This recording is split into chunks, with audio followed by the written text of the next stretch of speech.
Welcome back to Straight Talk with Billy Kay. I'm Billy Keyserling, the man who's honored to be the mayor of his hometown, Beaufort.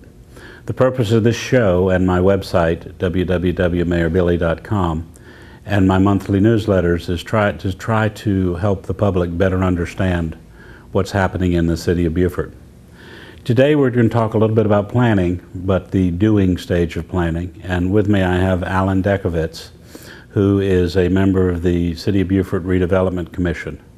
Prior to that, Alan served as the Beaufort representative on the Port Royal Beaufort Metropolitan Planning Commission. And though he came here from Ohio, he's really a Southerner from Atlanta. Alan has served in public office on a city council. He's been on a planning commission, and we were very fortunate. I think I met him when I knocked on his door when I was campaigning for mayor. We started a conversation. He said he'd like to be involved in the city. And boy, do we have you involved right now. I think you got me. Tell us a little bit, Alan, about what you've been doing.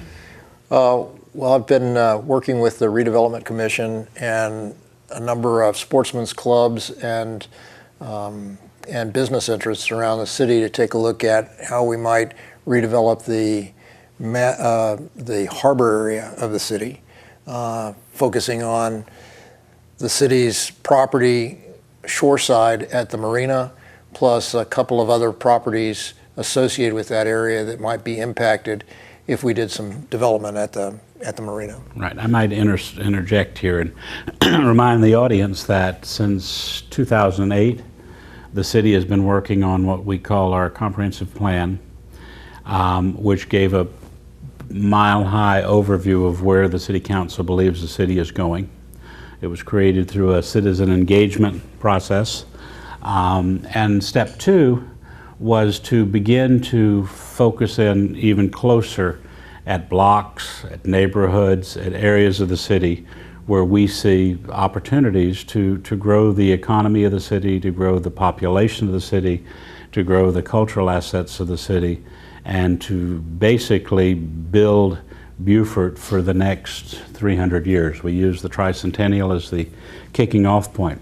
And so when we did this, we have already passed, the City Council passed what was called the Civic Master Plan Sector 1, which is the whole downtown area.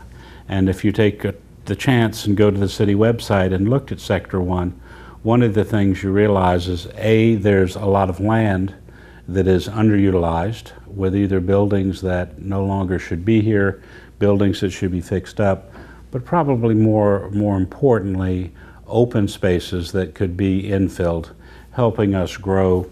Because one of the things we're trying to do, obviously, is in making Beaufort more culturally, environmentally, and fiscally sustainable, is to have more people living downtown, provide more support to our businesses by having more people visit downtown, and focus working with our partners on bringing the kinds of visitors to Beaufort who may one day live here, who may invest here, or who may at some point in time even bring a business here. When we reviewed Sector 1 and passed it, we realized that we hadn't really addressed the water. We hadn't addressed the sharp line that exists between the waterfront park and the intercoastal waterway, or the intercoastal waterway and the many businesses who could certainly use more customers, more clientele, and another kind of access.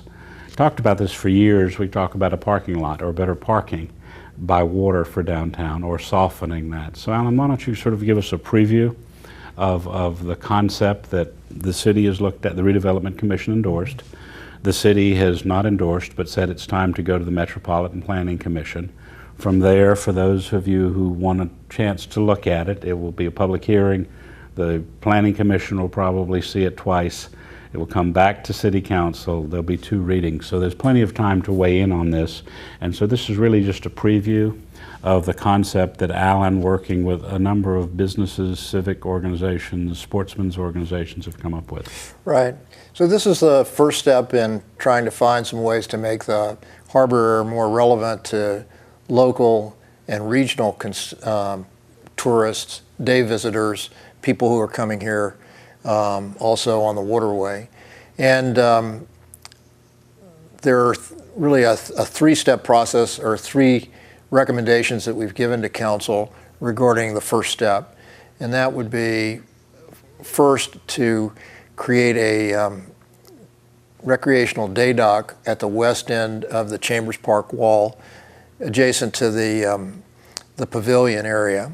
The day dock would be about 250 feet long, and it would be available for folks who wanted to stop for the day or for a few hours to enjoy downtown and shop downtown.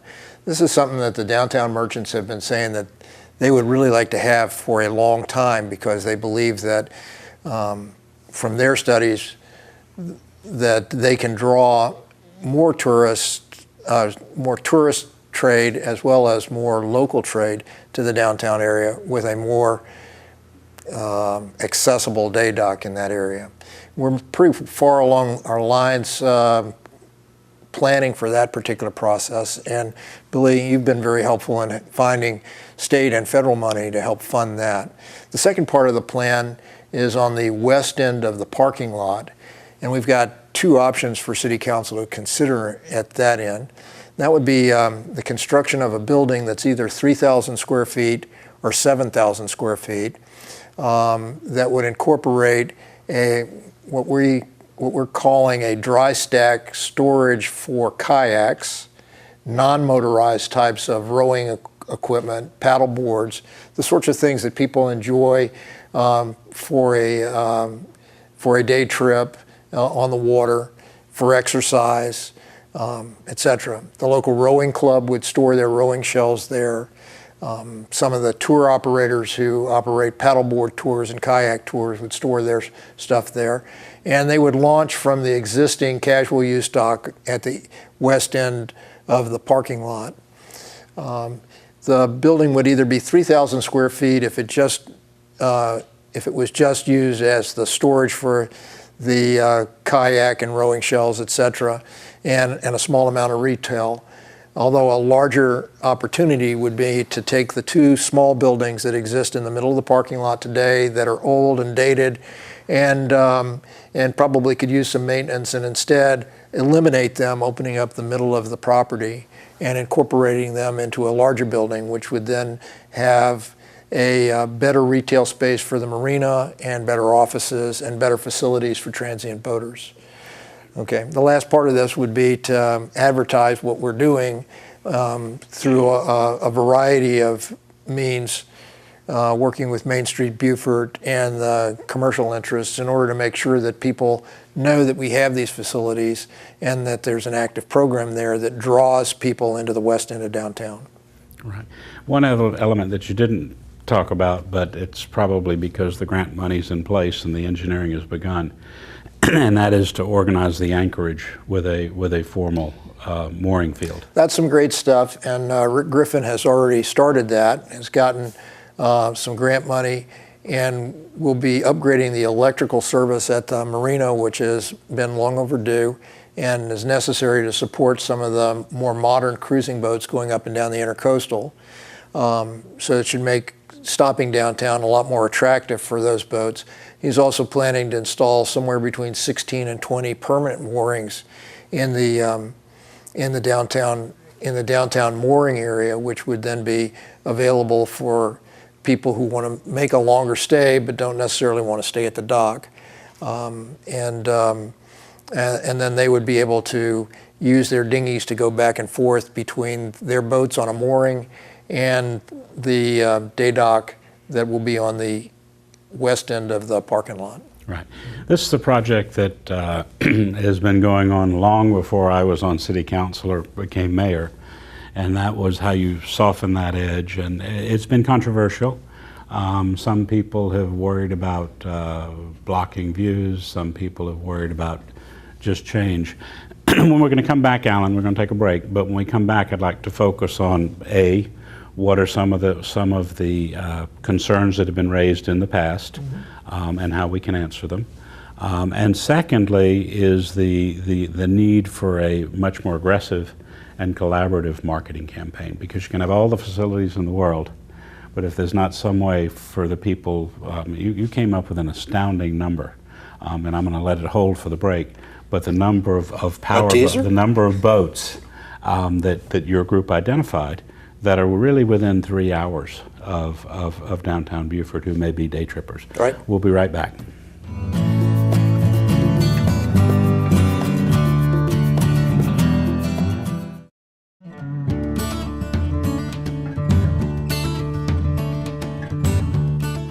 Welcome back to Straight Talk with Billy Kay. For those just joining us, I have with me Alan Dechovitz, who is the member of the City of Beaufort Redevelopment Commission, who's been working, sort of taking the lead, working with the private sector and his members on the Redevelopment Commission, the city and others, on a master plan for the harbor.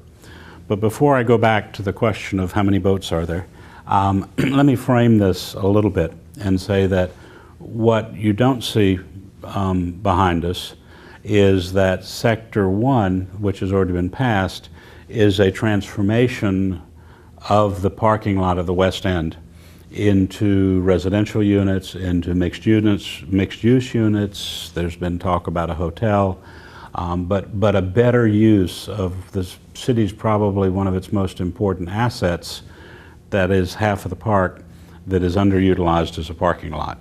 Clearly, we have to come up with a parking solution. But I think the most important thing is Alan mentioned a water sports facility of 3,000 to 7,000 square feet. And I have to remind everybody that these projects are not projects that are being paid for directly by taxpayer money. The day dock will be paid for by state and federal grants. The mooring field is being paid for by grants. The improvements to the marina are part of the contract with the vendor. He has a certain obligation to make capital expenditures. So when you see pictures and when you hear about all of the changes in Beaufort, it is not your city that's going to build these buildings and transform our city on its footprint with respect to our past. It's going to be our ability, the Redevelopment Commission's ability, working with the city and private citizens to engage the public in taking up the opportunity. We come up with the plans, we come up with the infrastructure, and then we have to find the private sector partners. Right. Now, to the magic question. How many boats are there between Chatham, Beaufort, Colleton, Jasper counties?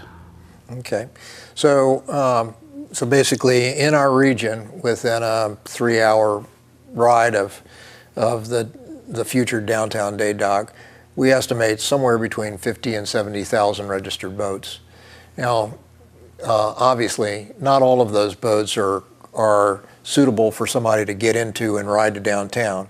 But even if it's only 10 or 15% of the total, it represents a substantial number of people who could be coming to Beaufort as on a day trip and enjoying downtown, shopping downtown, eating downtown, and enriching the life of downtown. That would be anyone from someone who lives on the Beaufort River who wants to come downtown and have an ice cream cone, to someone on Edisto who may want to come down an hour-and-a-half ride to have lunch or dinner, or maybe even get permanent storage and spend the night in a bed and breakfast or a hotel. Exactly. Includes people from Hilton Head. Includes a lot of people I hear from who say they come and they don't know where to go, that they don't really need a full-service marina, that there's not a proper anchorage, and that the day dock that we have is just not significant. So we're missing tens of thousands anyway of people who would like to come to Beaufort as a destination. Certainly tens of thousands of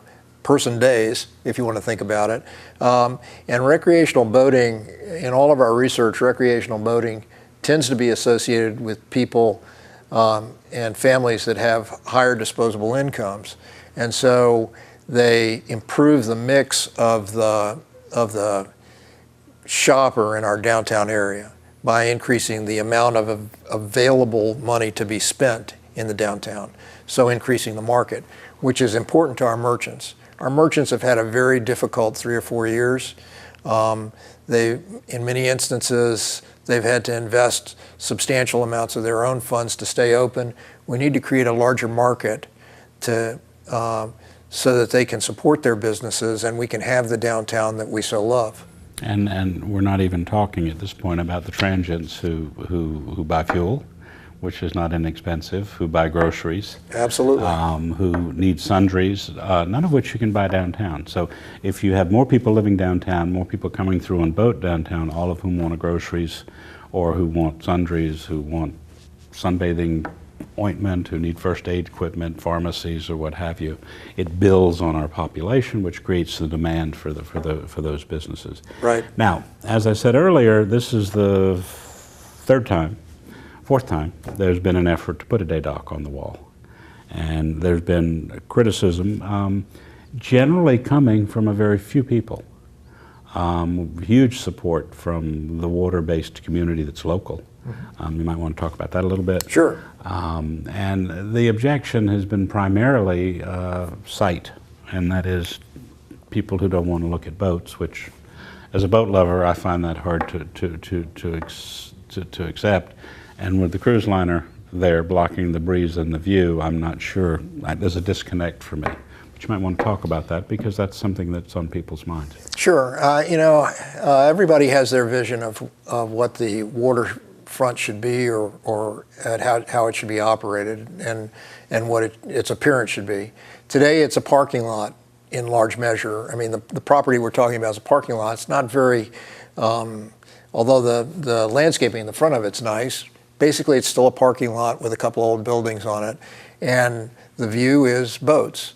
What we're talking about is a very small change as far as the view, which is that we will, as far as the day dock goes, we will have a low-lying dock, very consistent with the day dock that you would see if you went down to Savannah on River Street.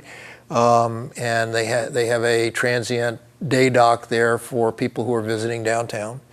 The dock sits sufficiently low that you can still have your views of the marsh, and the boats are there, but they're tied to the dock. They go up and down with the tide. They really aren't much different than, in fact, smaller impact than the marina that exists today. Right, and you would limit the size of the boats as well. Our thought was that in order to make sure that the day dock is available to the most people, and our target consumer, who's really somebody coming for a 2 to 3 hour stay in downtown, we would probably limit the use of the day dock somewhere in the neighborhood of boats from up to 26 feet.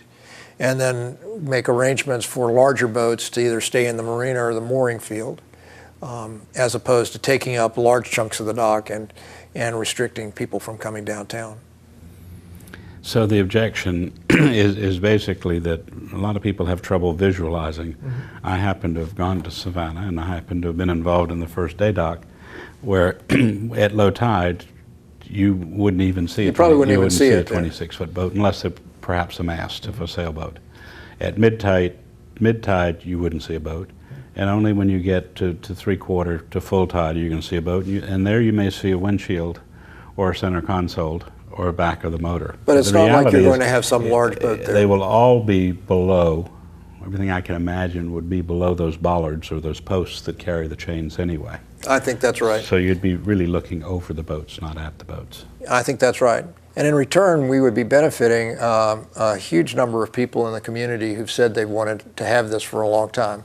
Our downtown merchants, who recently took a survey, and 85% of those responding to the survey said that they wanted to have a recreational day dock to attract consumers.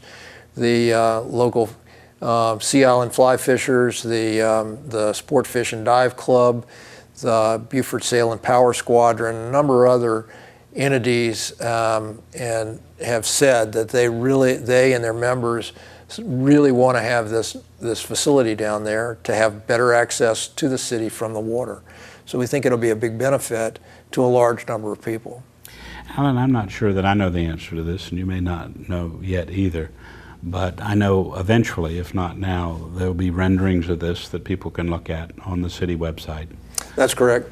And they can certainly go. You're scheduled for the first Planning Commission meeting in September. And on September 17th.